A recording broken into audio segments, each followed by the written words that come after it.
Welcome to the BWI Live Show. Is it just me, or was there no intro? Did you guys hear anything? I still hear music, actually. Hear music. Okay, great. Off to a great start. Hello, everybody. I'm Thomas Frank Carr. It is our first show of the week after a very long and busy weekend with Penn State football, especially recruiting. We're going to get to all that today on the show. Plus, we're going to continue our series, Better or Worse is the Penn State offense. We'll be talking about tight ends and offensive linemen to clean out and to finish up the offensive side of the ball. Are they better or worse than they were in 2024? A team that made the Final Four a drive away from the college football playoff national championship game.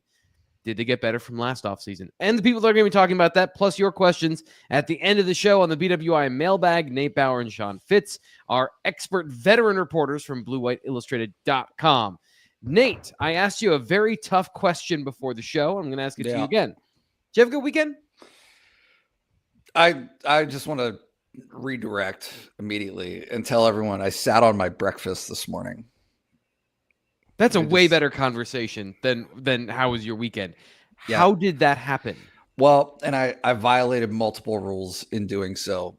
The chief one being don't eat on the couch. Yeah.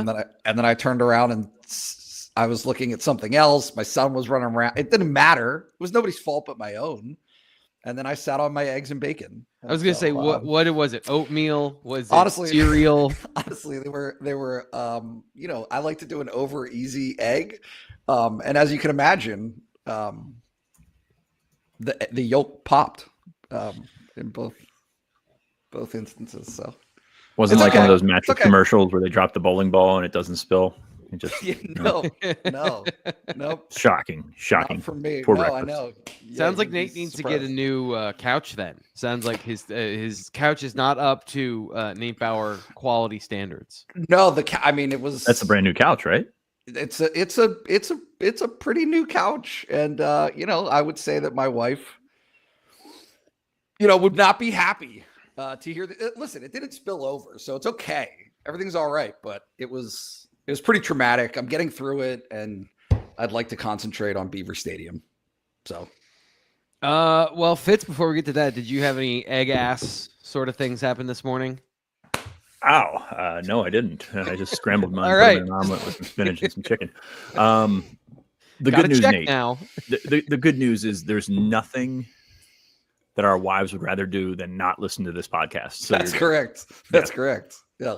Great point. You know, the weird thing is when I was on the radio, my wife was like super excited and she would like tell everybody. Now that I have a very successful YouTube show that goes out to thousands of people, she's like, yeah, I haven't ever listened to it. Nate. If I may, and I like to give my parents a hard time. Well, they think I'm just giving them a hard time, but my sister worked for a news station in Reading, Pennsylvania, and they did not watch the local news until she started working there. Right. We do the show once a week. Nothing. They never tune in. There's no family support there for this. I don't know if it's a low interest level, what it is, but Fitz, your dad listens, right? Both my parents listen. Actually, my dad listens and my mom makes my mom listen. But yeah, the parental support is there. Sorry, you're not loved. I feel very hurt. I'm just saying it's okay. All right. Well, now that we know we're going to be scheduling therapy later this week, let's pivot and talk about Beaver Stadium. The latest renderings for Beaver Stadium. There was an update on the construction that went out on social media this week. Was it yesterday? Was it Sunday? I'm not quite sure on the date of that release, Nate, but you wrote about it at BlueWhiteIllustrated.com.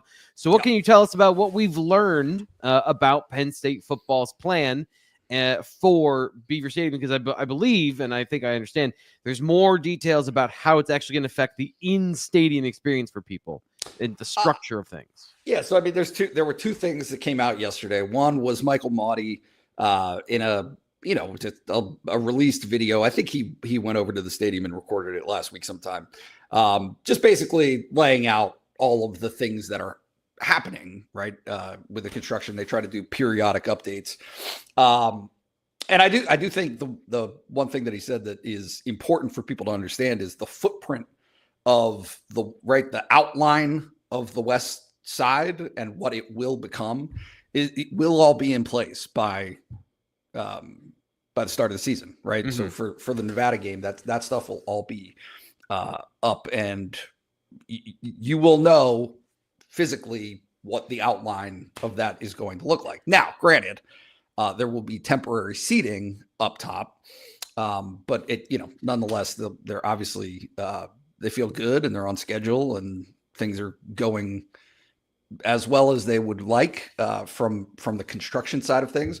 The second piece of it is an email that was sent out, blasted really to anybody. I think this is how it goes. Anybody who's ever purchased a ticket, right, for any Penn State sporting event within the last couple of years, that they have that email roll, sending out basically hey, the deadline has been lifted on getting your $10,000 seat reservation in for the club seats, right? So, but again, like the nugget is they released a new rendering, so it gives people an idea. There it is. Gives people an idea more up close than the prior rendering of how this is actually going to look. And the takeaway is, that Marzano club seats section goes end zone to end zone, right? Spans the west side of the stadium and overhangs the lower bowl effectively. So you're going to have that entire section there fairly close to the field, as opposed to the prior setup, which was just a vertical plane, right? So those Marzano club seats will have obviously their own, not obviously, but they will have their own lounge behind it, this club area. And then the Schuyler family club seats will also have a private lounge that does, and that's what we saw initially, right? That first batch of renderings was the clubs themselves. Yep. These are the seats attached to those renderings that we saw to begin with, right? Yep.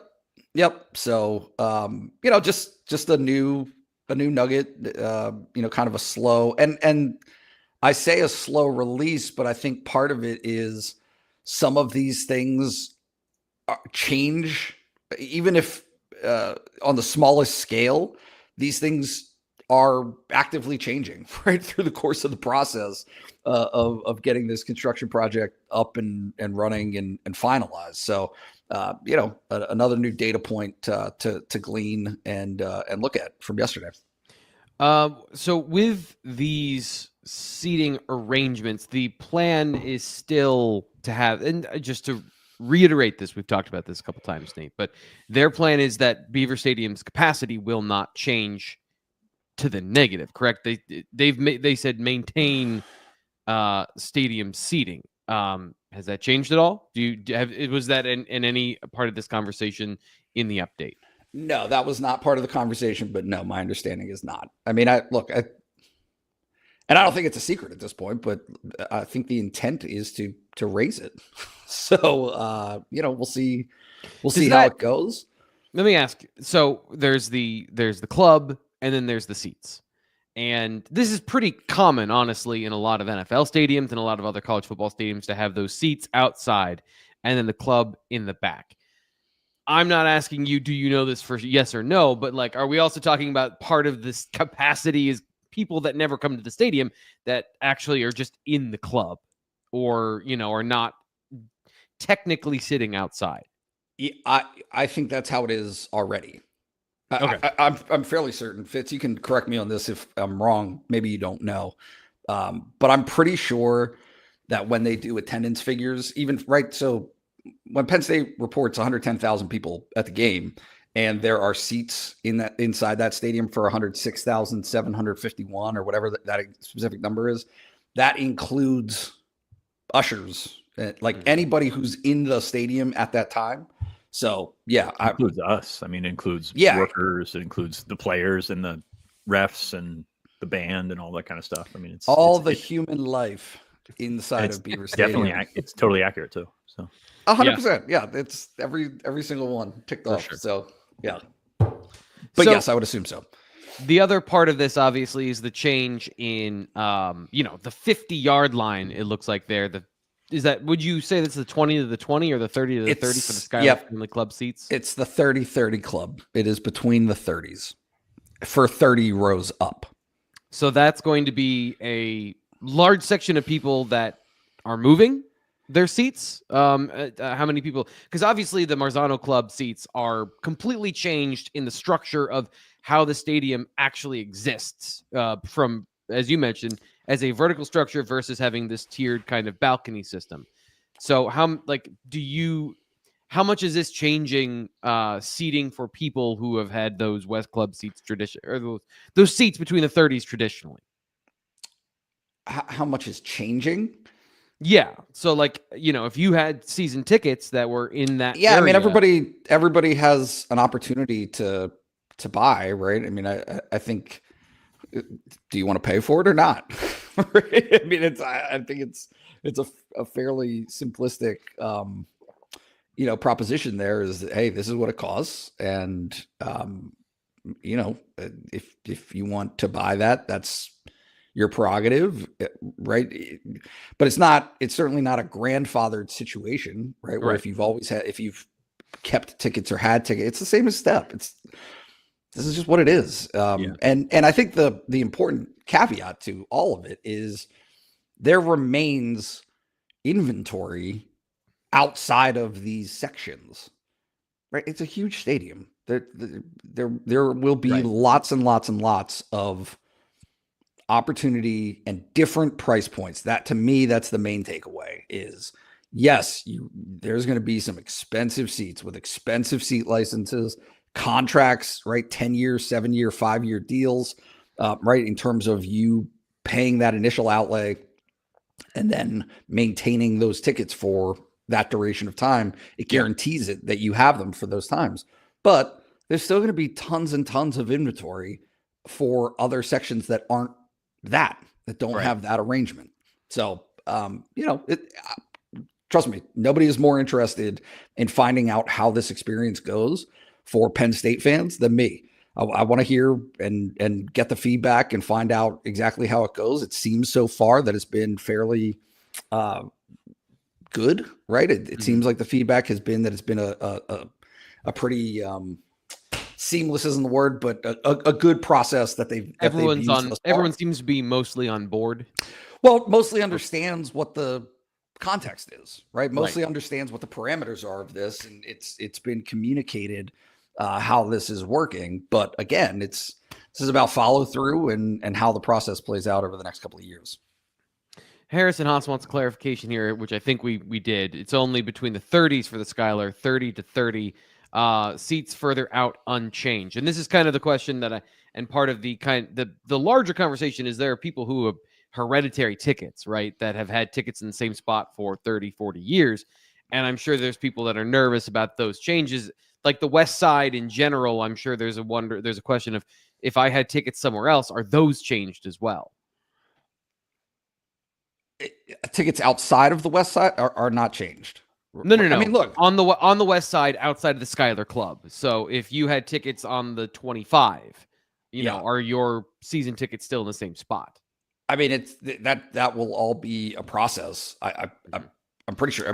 We're asking you, and I know that you're not like the ticketing expert here. Yeah, for Penn State football. I don't have tickets, so I haven't experienced it myself. But it effectively for the West Side, it's a reticketing process, and I think what people have to understand is there's going to be people from all that have seats in other places all over the stadium that want to get into that West Side and will pay for that opportunity. But as a part of it, there will be a vacancy left in those other areas, right? And so, I do think that it's as far as I understand, there will be right of first refusal, effectively, right? You will have the opportunity to buy your seats. It's just going to cost a different. It's not going to be the same price, obviously. Yeah. Eddie has this in the chat. He says, shout out to Penn State Lacrosse. We're actually going to talk about that in just 1 second. But one last thing, which was kind of the theme of today's show, was,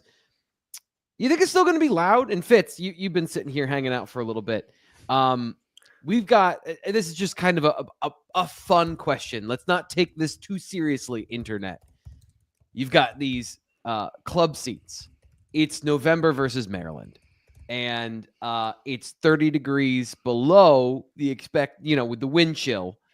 And you've got a nice club you can go watch the game in. Do you think it's going to be as loud? Do you think like the volume, for big games, is there a situation where you don't have people cheek to cheek, 40 rows deep?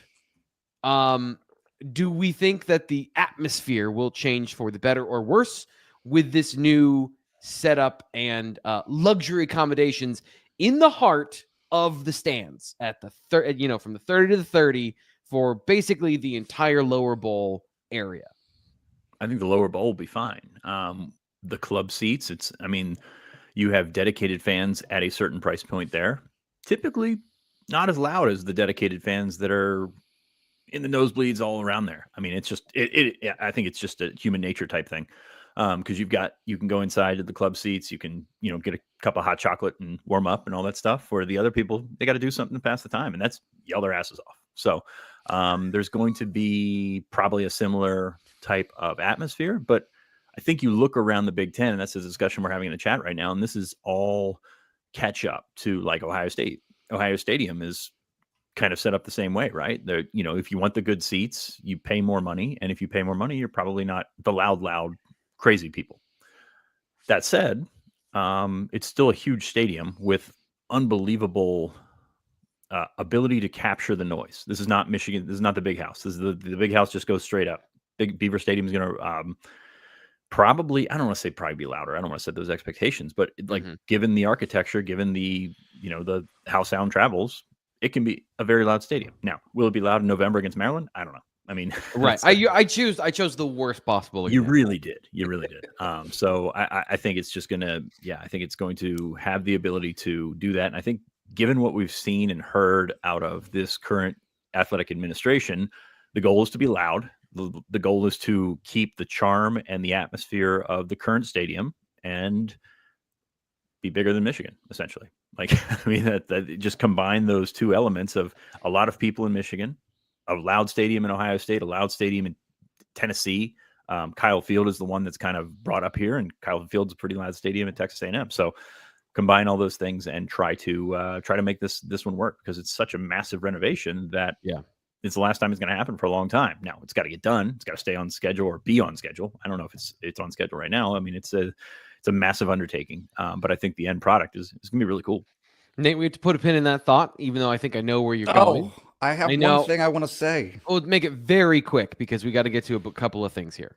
There's a glossing over anytime that something new happens, right? There's a glossing over of what's current or in the past, and past complaints have always, like, if we're being honest, the sound is generated from the student section either way, right? Like that's traditionally where people think Beaver Stadium gets its noise. And most of the complaints for years and years from longtime season ticket holders is people on the west side don't stand up.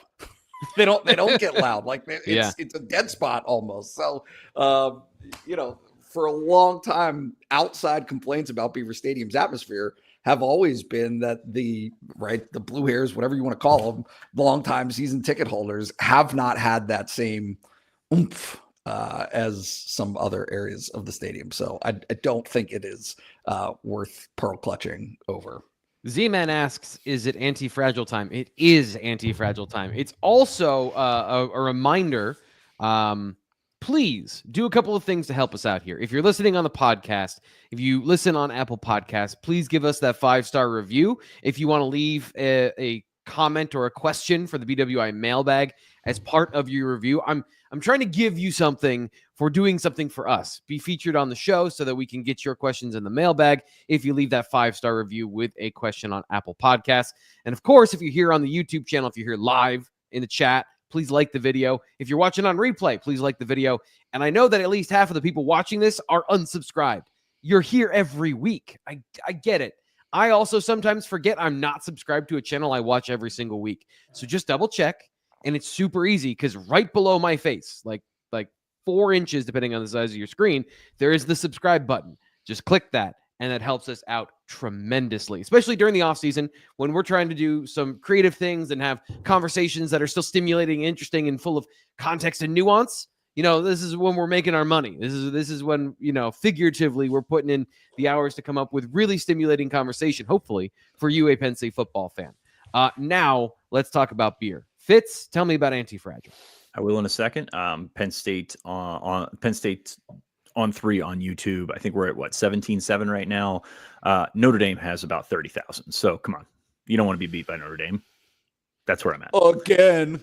I did not say that. That was Nate Bauer, at Nate Bauer BWI on Twitter. If you'd like to address that comment, I would like to address beer because I did this weekend. Went for a nice little hike on Saturday morning. A buddy came up who also listens to the podcast and said, "You know what? After this hike, I'm kind of hungry," and he kind of led me in that direction. I was like, "You want a cheesesteak, don't you?" He's like, "Oh yeah, I want a cheesesteak." So we went to Anti-Fragile. We went to John's, saw Cowboy out front, said, "We're going to take 2 cheesesteaks," went in, each had a beer or 2, and it was a wonderful, wonderful time. I can't stress enough how much we appreciate the support of Anti-Fragile because it's good people, it's good product, and it is a great atmosphere if you're in downtown State College. It's on Calder Way. It is a delight in the summer. I'm going to say that. And it's, it's May 20th. So it's summer for us because the students have vacated town. But if you get up here this summer, definitely check out Anti-Fragile. You can go upstairs. They've got the room upstairs where Nate's kids are penned in and we can have them play and we can enjoy ourselves. There's also downstairs, there's a bar and going to be expanding at some point. We're not going to get into that right now, but going to be expanding at some point. They got some exciting stuff lined up. But for now, the best beer in State College, the best cheesesteaks in State College, and a terrific atmosphere that you need to check out at Anti-Fragile Brewing downtown on Calder Way. Appreciate them being a sponsor here of the show. And like you said, make sure you go check it out. And if you do, tell them you came from the BWI podcast. We always love sending our viewers, our subscribers, our listeners over there and letting them know where they came from. And okay. Nate, last week, you said Todd was bartending there for the summer. Guess what? I went in on Saturday. Todd was bartending. He's fantastic. So we appreciate those. Like I said, the people is kind of what makes it work. And that's any local business, but especially with the, the crew that they've wrangled there at Anti-Fragile. So we appreciate them. So I promise we're going to be talking about men's lacrosse, but it's going to be about more than just Penn State men's lacrosse going to the semifinals. It's also about just generally the year that Penn State has had so far. Nate, you chronicled Penn State's success this past year and kind of how things are moving in a certain direction. It feels like under new athletic director Pat Kraft, and I say new as third year running the program. So just take us through what you found and kind of like the good vibes that are coming out of Penn State and the success. Pat Kraft feels like he's backing up what he said when he was hired, right? They were going to be competitive in every sport that they put on the field. Yeah, I think it's important to at least start with the framework of Penn State athletics has a long history of success, right? A lot of programs have had a lot of success for a lot of years. So it's not as though, there hasn't been a framework in place. I do think that it is worth noting programs that are in a certain position, right? That has created an opportunity to invest in them further because of the success that they've had and being kind of on the precipice of more success has paid off, right? Those investments in a lot of ways, and obviously men's basketball, women's basketball did not have the success, right? It's this obvious hole in the narrative, but just to tick it off this past year, women's soccer to the NCAA quarterfinals, women's volleyball won a national championship. Wrestling won a national championship. Football made it to the semifinal after its, 40 days in the desert, right? I mean, just trying endlessly to get there. Men's gymnastics had its first Big Ten regular season title. Women's ice hockey won a third straight AHA championship and had its most wins in program history. Men's ice hockey went to the Frozen Four for the first time in its history. And obviously this past weekend, men's lacrosse earns itself a bid in its Final Four for the third time in the last 6 years. So Jeff Tambroni and that staff and those players over there with men's lacrosse have obviously found something and are keeping it going. And they get Cornell, I believe it is, this weekend. Yep. Noon on Saturday. So Cornell, Syracuse, Penn State, and Maryland in the Final Four, meeting in the middle in Foxborough, Massachusetts. And yeah, right. I do think for anybody who speaking to our audience, I really have no concept of how many people watched that men's lacrosse game on Sunday. But it was, and I'm not a men's lacrosse watcher in any capacity. It was one of the more compelling sporting events I've seen in a long time. Penn State was down 12-6 at one point and just stormed back and really grinded it out, right? But Notre Dame was really positioned. Like, I can't imagine Notre Dame's side thinking anything other than what a choke job, right? To not be able to close out that game. Yeah. Meanwhile, Penn State fans get to enjoy the fact that, they just were able to rebound from a very uninspired first 40-ish minutes of that game to pull it off, right? The broadcast team from ESPN was calling it like one of the greatest comebacks in NCAA tournament history for men's lacrosse. So, yeah, nobody likes anything more than Penn State fans like winning. Yeah. And they get it. They get it with this instance. So we'll be interesting to follow them this weekend and see how they go. Yeah, and we'll be following along at BlueWhiteIllustrated.com. Of course, this past weekend was big for Penn State recruiting as well. We've got a jam-packed Fitz's recruiting update. So, Nate, you Kobe'd the first half of the show. We relied on you and ISO Ball pretty much for the first 20 minutes. Now we're going to get to Fitz and his recruiting update.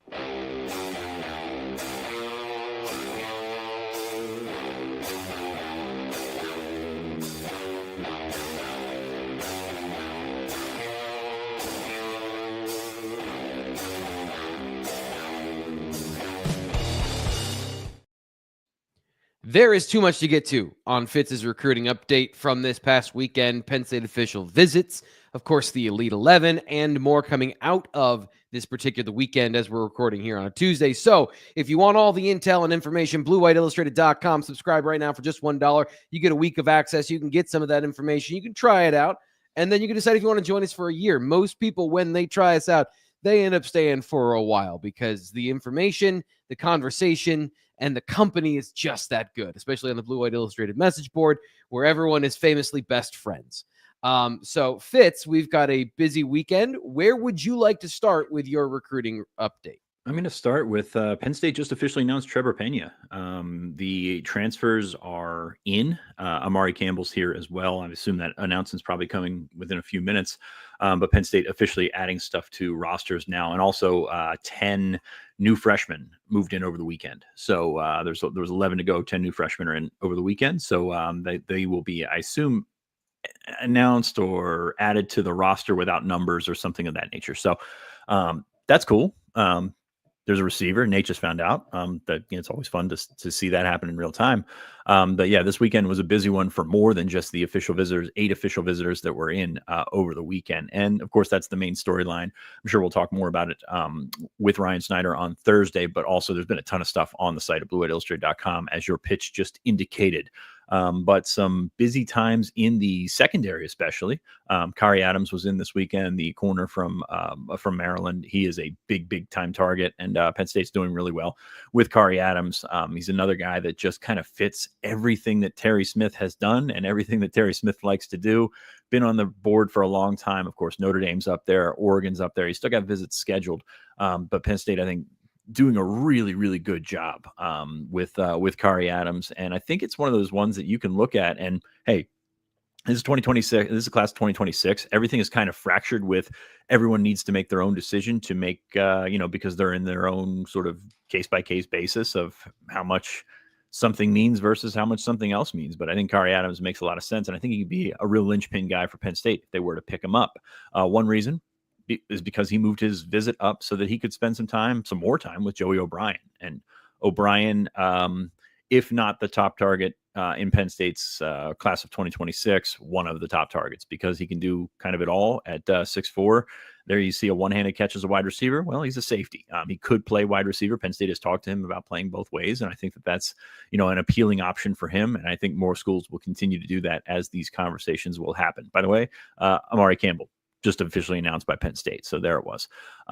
You've got, going back to O'Brien, I think this is a wonderful match for Penn State, but it's going to be a tough one because Oregon, Notre Dame, a bunch of schools. I think he goes to Clemson this weekend. A bunch of schools still in it, and we've talked on the podcast before about how every visit is wonderful for Joey O'Brien. I will say I don't know that I see him ending a recruitment on a visit, and I could eat these words eventually. Who knows? But as we've talked about him having new leaders after several different visits, there is that level of, everything's great and every visit's wonderful. But I do think that he eventually will come back and sort of come back to earth, talk to his parents, talk to his coaches, talk to all kinds of people around him, and figure out what the actual decision is going to be. So while, yes, it is a roller coaster ride with new leaders and everything like that, I do think a logical decision will come in at some point, and that'll probably come in late June, early July, something like that. And that's probably what Penn State fans can hope for, because as we've said before, getting the first visit for him is going to put Penn State out of sight, out of mind for a long time. And that'll be tough to deal with. So be interested to see if his schedule stays the same. I think he's got 5 or 6 official visits, including the Penn State one. But Joey O'Brien, just a massive target for Penn State. And again, I think that they did well with him this weekend. What's it mean on May 20th? Probably not that much. We will see what that. Another guy that has gotten some picks since the visit weekend, Dorian Barney, the Erie native that's in Georgia right now, was up over the weekend, and Penn State, I think, coming away #1 school. I think he said that publicly to a few places right now. So Penn State moving ahead of the likes of Texas A&M, Georgia Tech. I know he took an official visit to Colorado a couple weeks ago as well. So really moved the needle on his second visit here. He honestly, this recruitment is, I don't want to say carbon copy, because everybody's, their own person, but Elliot Washington was the same way. I mean, he was committed to Alabama, just like Dorian Barney. Things kind of grew apart there, and still a really good player. And I think Penn State has had him at or near the top of their corner board, along with Kari Adams, along with Brandon Arrington. Boy, that corner board all of a sudden looks really good, which surprise you if you followed Terry Smith in the least, but there's a lot of potential on that corner board. Cameron Hemgiel from Arizona was also in this weekend. I think they opened his eyes as well. I don't think it's a situation where you're going to shut a ton of guys out, but at the same time, Penn State's got some momentum right now, and there's something to be said for that. So be very curious to see what happens if Dorian Barney wants to make a move. We got another corner that we're going to talk about here in a minute, but I'll move on to Jordan Deck, the safety from Texas. This is a guy that Penn State has been trying to get up for a while. Finally made it this weekend, and really fits what Penn State likes to do, and not just in a perspective of on-field stuff. I think that you look at the personality. I know Ryan has talked him up before. Ryan has talked to him, had a couple of lengthy conversations with him, and came away thinking this guy is a guy that fits at Penn State. And now it looks like Penn State and Michigan, a couple of the top schools on there. So that one would check out. As I said before, I know people don't especially like the comparison, but Penn State and Michigan, very similar in terms of the guys that they take, the players that they end up taking.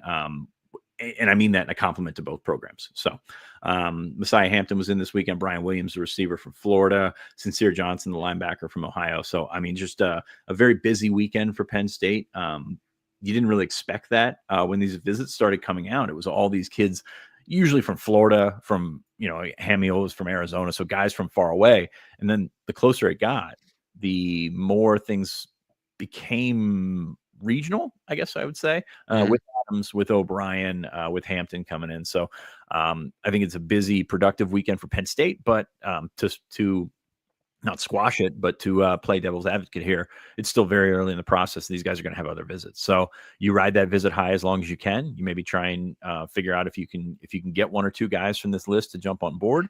But otherwise, grab the rope, hold on tight, because it's going to be a long month.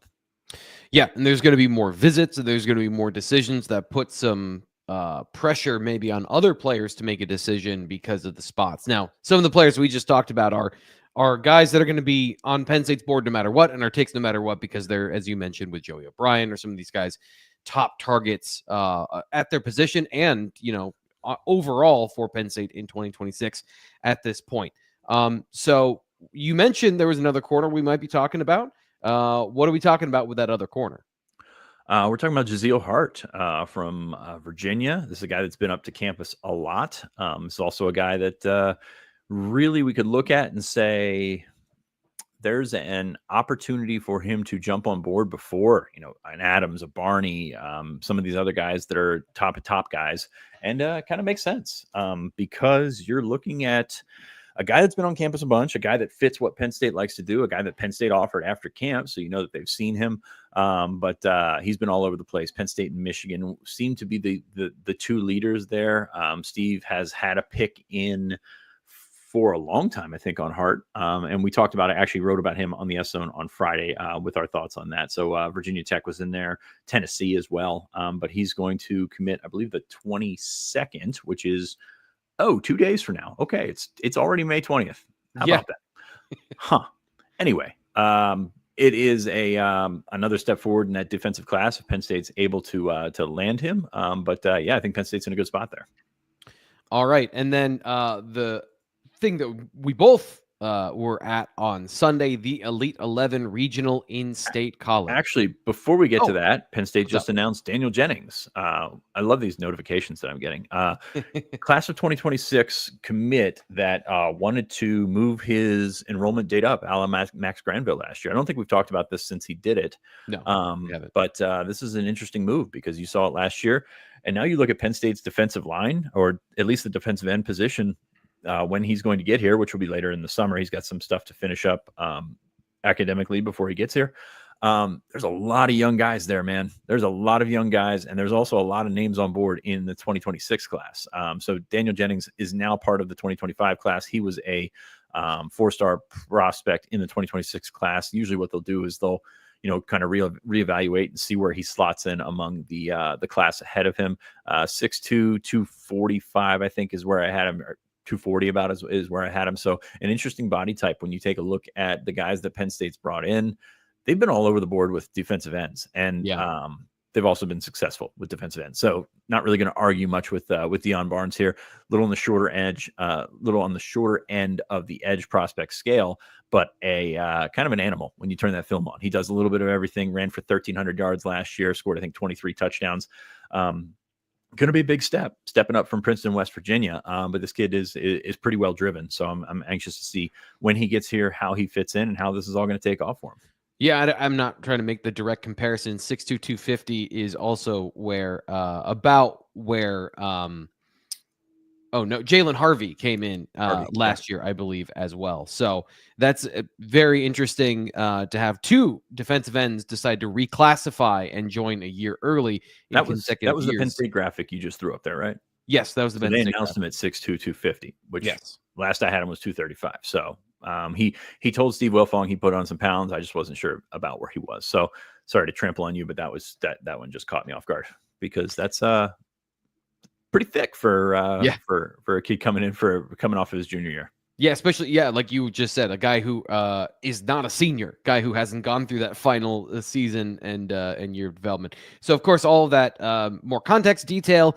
Fitz has been talking about this over at BlueWhiteIllustrated.com on the message board. We've been having updates regularly. Always a great reason to go over and subscribe. Okay, so we got a couple minutes left here on Fitz's recruiting update. Elite 11 happened in State College on Sunday. We were able to watch Pton Fzone and Troy Hune, Penn State's quarterback commits for the class of 2026, and of course some other players as well. What did you take away? What was your big takeaway from the Elite 11 quarterback section of things with Fzone and Hune first? Thought it was a good camp, a good collection of talent there, especially with the 2026s that are all over the place. I mean, in addition to the Penn State commits, you had NC State, you had an Illinois commit that looked good, Michael Clayton, also a JMU commit that I thought looked really good. I don't want to speak ill on JMU, but probably going to end up somewhere Power 4 that's a pretty good program. So we'll see what happens with that. But with Troy Hune, I was impressed. Just very natural. And you said it the other day, and I know that you kind of watched more reps than him. I moved to the 27s for about the second half of the camp, but he's got some natural ability. You just see it warming up. You see the weight transfer. You see the hips flip. You see the arms stay up, and it's just very natural for Troy Hune. Again, still would like to continue to see some things progress on Friday nights in pads, but really like what I saw. I was pretty surprised he did not get the Elite 11 invitation because we were standing around afterwards, and the counselors were all talking, and seemed pretty obvious that he was going to get it, but it went to Derek Zamet from North Jersey, who is committed to Washington. It still wouldn't be surprised to see Hune invited. I think there's 14 guys that have been invited, and they take 22 or 24. So they said there were 11 spots open after camp. There was 11 spots open after camp, and I think I've seen 3 since then. So I'm not a math guy, but I think there's 8 spots left. So I do think he'll end up there. But I think it was a productive camp for him. I mean, he threw the ball well. He hung in there, and that's kind of that's kind of what you look for. The grind of this is a long day of throwing a lot of footballs, and I think he held up well. Like I said, I think it was a pretty good group of 2026s. Also went to there was a Coastal Carolina commit that was in there that I'm pretty high on from Massachusetts. He was really good as well. So good competition, good times. Pton Fzone was also there. He's got a long way to go as a passer. One of the strongest arms I've ever seen. Not necessarily the best mechanics I've ever seen. So I'm gonna be interested to see how he develops as a passer. I know you talked to him afterwards, and he's quite set on playing that position. So I'm going to see how that goes. Just two, I don't want to say polar opposites in terms of these guys that are quarterback prospects, but really different style quarterbacks when you put on the film and when you see them side by side. Yeah, and that's, I think, the thing. You discredit Troy Hune's upside as a guy who is a big-framed player who's going to get bigger and stronger at Penn State and is a good athlete to say, like, if you say Pton Fzone's the high upside play, that's absolutely true. Like, very few people can contend with his ball velocity, the power in which he can just, the acceleration the ball comes off his hand with is unreal. But Troy Hune's got a good arm. Like, there's not anything you're really missing there in that perspective.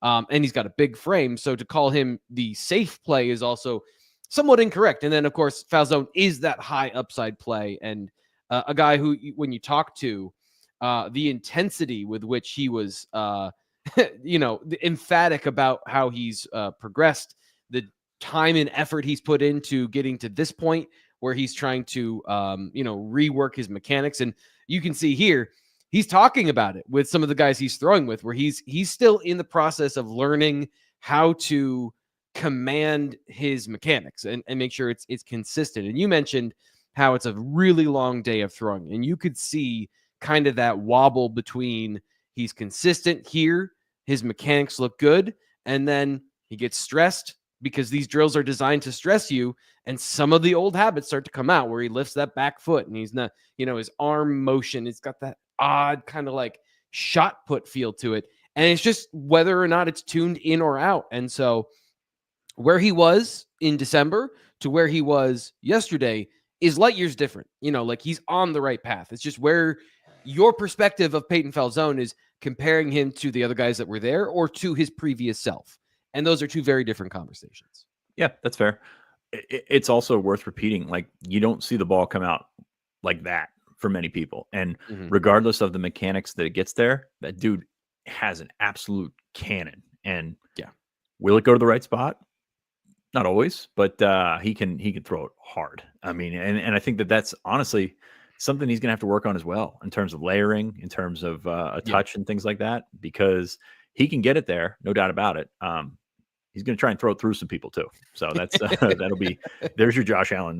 There's your early stages, Josh Allen. Yeah. And so that's another thing that I came away with in this particular conversation is, I think we use that example of Josh Allen as the extreme, somebody who fixed their mechanics while in the NFL. So I am hesitant to completely discredit a player who has the desire, has the means and the knowledge to then change. If they want to change, I'm going to give them the opportunity to do that. And he doesn't have to start next year for Penn State. He can develop on the bench and work on these things over time. So we'll see where it all lands. But obviously a very polarizing player at the Elite 11, somebody that I think there's a lot of conversation about him when actually Troy Hune was the guy that, if we're talking about, had the better day and was the probably more relevant, as you mentioned, guy that was going to get the Elite 11 invite. It'd be Hune that's the coming out of it. Any other year, we'd be talking about him instead of Pton Fzone, but Fzone is so interesting and polarizing. Unfortunately, we don't have a time to get to anything else from Elite 11 because we've got to get to other things. But, of course, subscribe here to the Blue White Illustrated YouTube channel. Like this video, and make sure you check out everything we got here on the Blue White Illustrated YouTube channel. We'll have more recruiting updates throughout the week. Of course, our Thursday show comes up where we'll dive into more of this and talk about maybe some of the other players that we saw at the Elite 11 with Penn State ties and, of course, Penn State commits. So the next thing we got to get to is better or worse. We've been chronicling the Penn State offense the last week of whether or not these positions are better or worse than they were in 2024. So we're going to go through this pretty quickly. We got the mailbag coming up. So Nate, we're jumping right in. Offensive line, better or worse than last season? You heard the question, right? Yeah, better. Okay. Better. Okay. Good. But it's I was getting like dead air alarms, and like I was starting to have a panic attack. I think he clearly said, a little bit better. A little bit Better. better. I think they'll be good. They'll be good. I think Sal Wormley had some attributes that were good. I think losing JB Nelson doesn't help. But yeah, look, here's the thing for me that I think is unpopular, probably, maybe not. Cooper Cousins has to do it. Yeah. There's some projection there. And Fitz, was he, in your opinion, I don't need to, do you think there was a real challenge to him as that starter? Because I know obviously JB Nelson would have been the guy and he decided to transfer. So there is an implied sense of like it was Cooper the whole time from the end result. Do you think there's been somebody to push him and make sure that it's the best player available?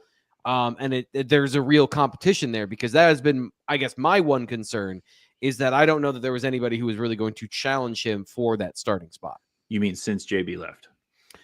In spring camp in general, but I mean, I guess JB would have been a part of this deal. Like, I think there would have been an opportunity for both those guys to play, and with a 15, 16, 17 game schedule, like that stuff kind of matters. Like you want to rotate these guys. And I know that that's not what they want to hear. I do think Coop would have won the job. And I think he did win the job, and that's why JB left. But yeah, I think that there's that.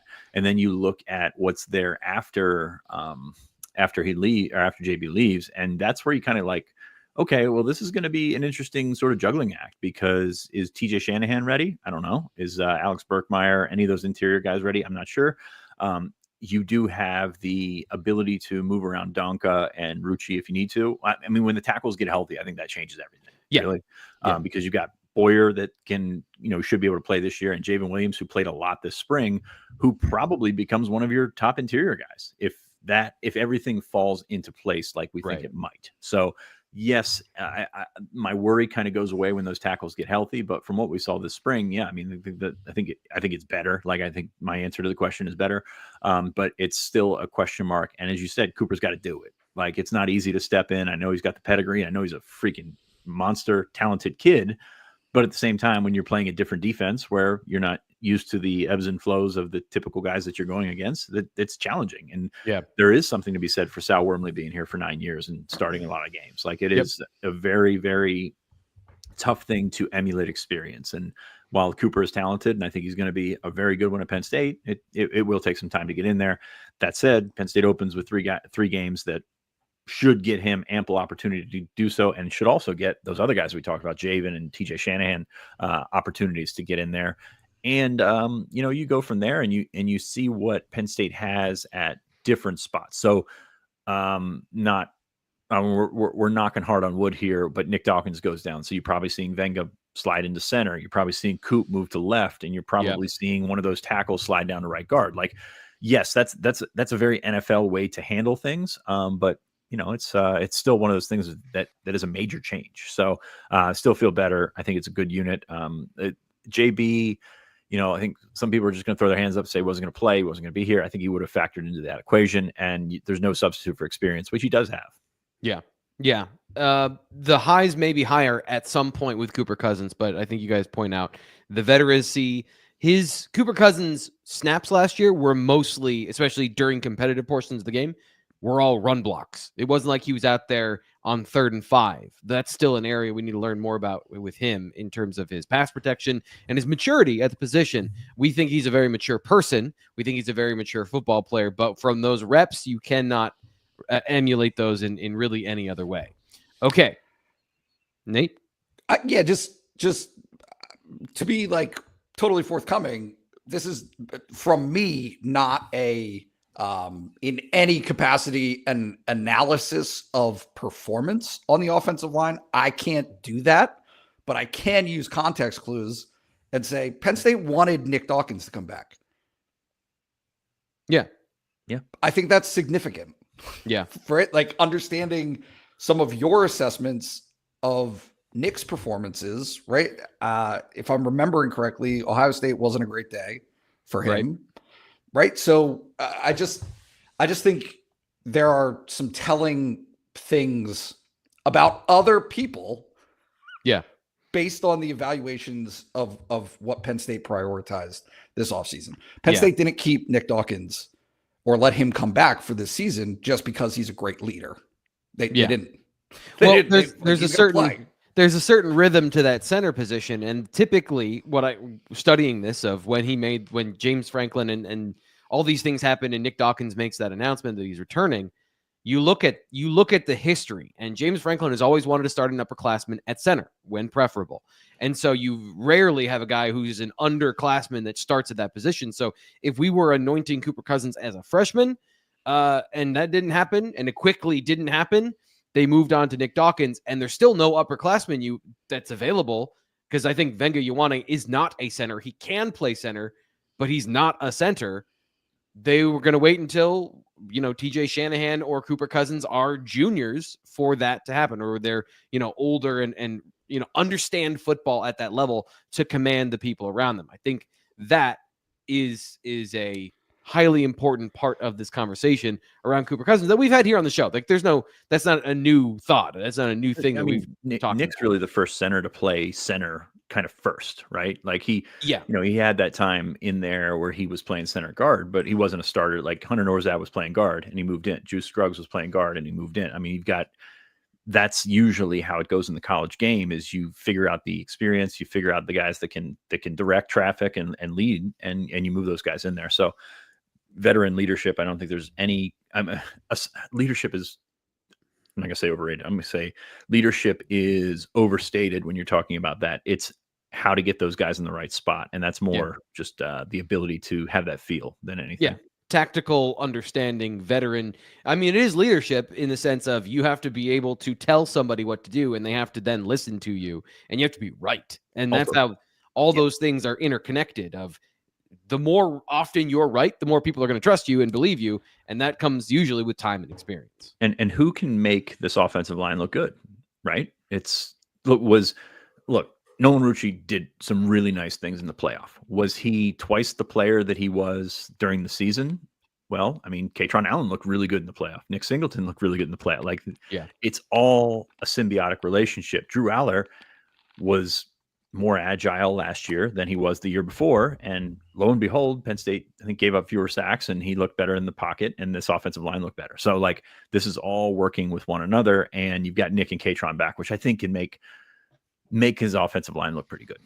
Yeah, and they have been for 2 years with these similar pieces, springing those guys into the secondary with fairly regularly. Even in games like Ohio State, they've been able to get them fewer times, but still select times into the secondary. And then those 80-yard runs that Nate jokes about that are a real deal. Yeah, if they can make those, the offensive line looks even better. And I mean, you think about how that works out. you think about Nick's run against Utah in the Rose Bowl. Like, that was a really well blocked play, right? Yep. I guess. I mean, he just made somebody miss, and it looks a lot better when he's running 80 yards than when he's running 13 yards and then gets tripped up. So it helps when the backside safety doesn't know the play is happening and then doesn't react well, and he just goes the wrong way. That's all you should. They should do more of that. They should call that play more, the touchdown play. More distractions on the video board. All right. Last position on the offense. Interesting, maybe better or worse. Tight end. Obviously, Tyler Warren out, and then insert 3, maybe even 4 tight ends into the conversation. Khalil Dinkins, Andrew Rapplier, if he's healthy, Luke Reynolds, maybe one of the young freshmen. Fits better or worse in 2025 for the tight end position. I saved this one for second for a reason. Perfect. You look at Penn State's lineage of tight ends over the last 5-6 years, and like great tight ends, mostly second round picks. With Tyler Warren moving out, that's a first round pick. I mean, it's very, very different. Like, I don't think I can understand. I mean, this is the best tight end in the country. So how can you say it's going to be better? Is it better for the offense that you've probably got these new guys in there that can, or not new guys, but guys that have been around? Is it better for the offense? I think it's better for the offense because you're not focused as much on Tyler Warren. But the overall, you can't look at this and say that the Mackey Award winners in that room for 2026 or 2025, excuse me. So I'm going to go with worse, even though it's a loaded question that just sets me up to look dumb. So. Well, yeah, in a binary world, when the answer is somewhere in the middle, yeah, this is what happens. But that's the game we're playing, and I'm sure nobody's going to replay this later and say that we were obviously wrong and we don't know what we're talking about and don't know ball. Ugh. Nate, better or worse tight ends? Yeah, slightly worse. Slightly worse. But I do think there are still good players that people just don't know as much about in there. And I think Khalil Dinkins is like primed for surprising people. We haven't really talked enough about Khalil Dinkins. That's I think a lot of us. I'm just here on the show. On the show, we haven't talked enough about Khalil Dinkins. He feels like a guy poised for a breakout because of what he's able to do, and playing second fiddle to Tyler Warren so that he can shine doesn't mean he wasn't doing great things last year. Nate. So, are you thinking it's the complete? He's going to get those targets in the passing game, or just generally we underappreciate Khalil Dinkins? I think. In the mold of Brenton Strange a little bit. He's underappreciated. Yeah. Right? Just will do things that help Penn State offense be good at playing football. Even if the stat sheet isn't correct loaded. Like, it would not be a shock to see Luke Reynolds catch more passes than he's a real lunch pail guy. Yes. Hard hat. But, I mean, you even go down the list. I mean, Rapplier is going to come back, and he was a guy that started the first game last year. Like, I know that Khalil was out, but Rapplier started the first game last year. Andrew Olish is on that list. I mean, you've got some really, really good tight ends in that room, and I think the standard is so high that, yes, the only reason that we're saying is worse is because you lost a first-round pick. Also, if they finish with 70 catches between 3 of them as opposed to 105 catches from one of them, that's still like exceptional production from your tight end room. Yeah. And again, I'll repeat myself. The efficiency of those plays, they got some guys that are explosive, that get down the field, get down the seam, be big catch players as opposed to, lunch pail. It's funny. You talk about Khalil Dinkins as a lunch pail guy. He's a really good athlete. So, it doesn't from the kind of like coded scouting language, you would think, oh, well, he's unathletic and he's 260 and he's basically a right tackle. That's not the case with Khalil Dinkins. He's a guy that I think could really put teams in a bind because he's too athletic for certain players, and he's going to crush the souls of safeties if you put him anywhere near him in the run game. Well, they're also going to look at him and say, this isn't Tyler Warren, so we don't have to pay him as much attention. Right. That can be a dangerous thing. Yeah. I don't think any of the tight ends will need to snap the ball and then run 40 yards downfield and catch a pass this year. like Like, Yeah. at any point is the conversation like, oh, that's just Kolomicki like showing off. What a jerk. You know what I mean? Like, they probably didn't need to do that to score on that drive, but it was fun. Here's what we're going to do. So we're going to end the show. I'm going to save a couple of these questions for the Thursday show in the BWI Mailbag, and we're going to answer a couple tomorrow. I am going to ask you this question, which is very relevant because, Fitz, you mentioned this during the recruiting update. Aller for Heise wants to know, which incoming freshman are you guys most excited to see? Out of the group of enrollees, who do you think has the best chance to burn their red shirt? And he doesn't say specifically which ones. I'm assuming he means the ones that just enrolled here in the last couple of days or will be enrolling in the next couple of days. So the May enrollees, which one of these group are you guys most excited to see? Fitz, I want to start with you. I'm going to go with Chaz Coleman. Still think, even though Yvonne Kamaju was a guy that Penn State raved about this spring, like Coleman was the guy that they were buzzing about 6 months. Maybe not 6 months. Yeah, probably 6 months ago. This guy is kind of a ridiculous athlete. You look at his basketball stuff, and it really looks like it has some things that can translate to the next level, being a defensive end. Now, I don't know how refined he is. This is a guy that did not pick up his offer until his senior year, so he is still ascending, probably crazy ascending. I mean, he finished very high in the on-3 rankings. So Chaz Coleman's a guy. I don't know if he plays this year, but like in terms of what you see and what you like, Chaz Coleman, really, really good. Really, really good prospect.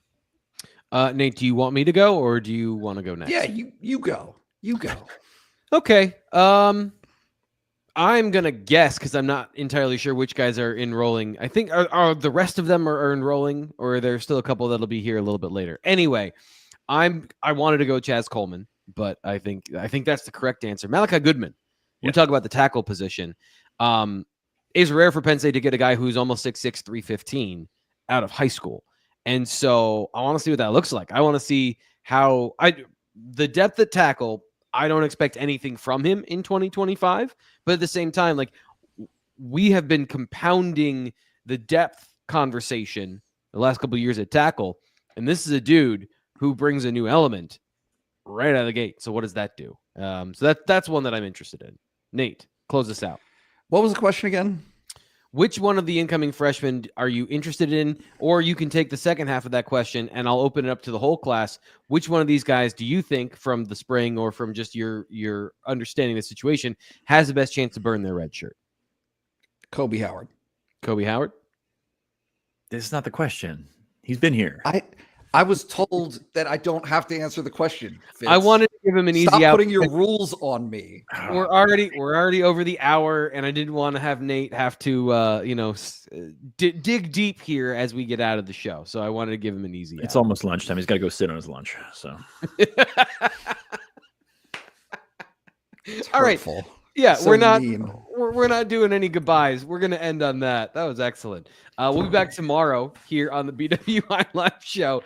We'll be back at 10 a.m. and, of course, recruiting on Thursday. Stay tuned and subscribe so you don't miss any of the news. We're in recruiting season. There could be commitments at any point, so subscribe and make sure you're up to date with enabling notifications. You'll get that information as soon as we get it out there. For Sean Fitz and Nate Bauer, I'm Thomas Ryan Carr. We'll talk to you later.